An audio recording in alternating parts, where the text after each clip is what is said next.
Hello there everyone, it's just me, Roe Dee of Healthy Living with Roe Dee. I want to welcome you to my kitchen.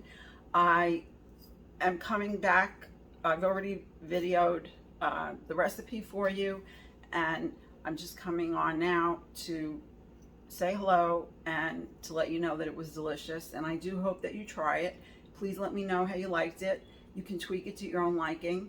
It's very simple, quick, fast to make, and freezes well if you want to portion it out and freeze it for another day, or individual portions. That would work as well. So for now, let me turn you around so that you can see the recipe. For tonight's dinner, I decided that I would prepare a chicken ragu of sorts, and I got my inspiration from a recipe that was posted by Recipes with Roy a short time ago for picadillo. So I'm going to be using a pound of the ground chicken breast, and I have here a large Vidalia onion which I have chopped, and there you see 3 extra large cloves of garlic which I have not chopped yet, but I'll be also putting those in. Here I have 6 cured olives. They are in oil, and I've rinsed them off and sliced them in half. They're like colossal size. And I have here approximately a cup of chopped up raw, like Italian style frying peppers that I got from Terry's garden. And right next to that, I have 1 large red roasted pepper cut up. I'm going to be using a can of crushed red tomatoes, and I will show you the next step as soon as I'm ready to video it. Here I am sauteing my chopped garlic, and I have simply just sprayed the bottom of the pot with some olive oil cooking spray. So I'm ready to put in my chopped onion now. And what I'll do is just cook this down a bit, just to sweat the onion.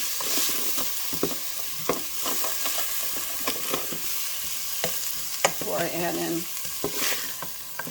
the peppers.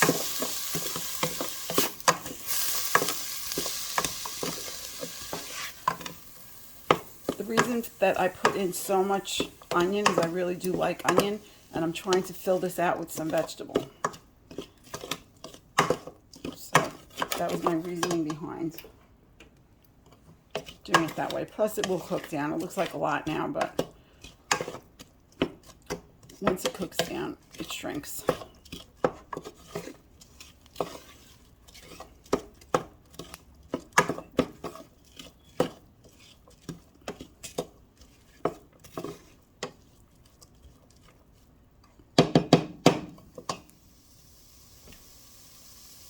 We'll let this cook down and come back.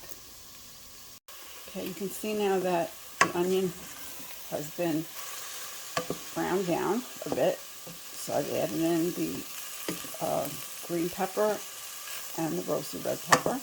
And I'm just going to let this cook down for a little bit before we add in the chicken and the tomato sauce.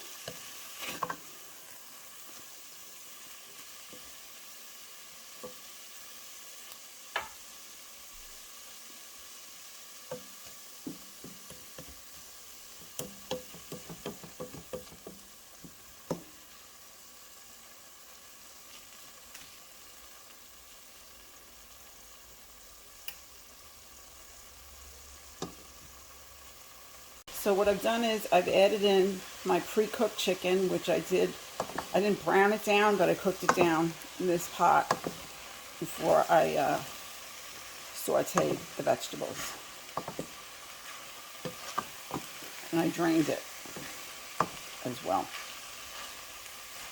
So I'm just going to let this cook for about 5 minutes, and then I will add in the crushed tomatoes.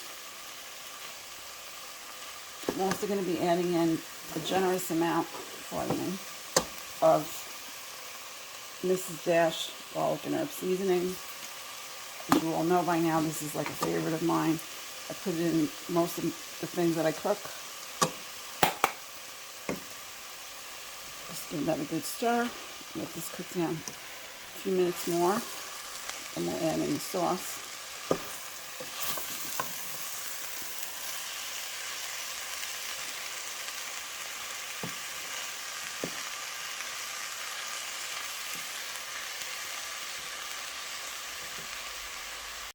Okay, so I've added in the can of crushed tomatoes, and I'm just going to give this a good stirring up, and then I'm going to let this simmer covered on the stove for, I would say, about an hour. And just every so often I'm going to come in and give it a good stir, just to make sure it's cooking evenly and nothing is sticking to the bottom of the pot. If you'd like, you could also add some basil leaves to this, some fresh parsley. That would go nicely. But I'm good with this just the way it is. I don't happen to have either of those things in the house, but I do have my Mrs. Dash, and so I just add some extra of that and I'm good to go. So we'll be back to show what the finished ragu looks like.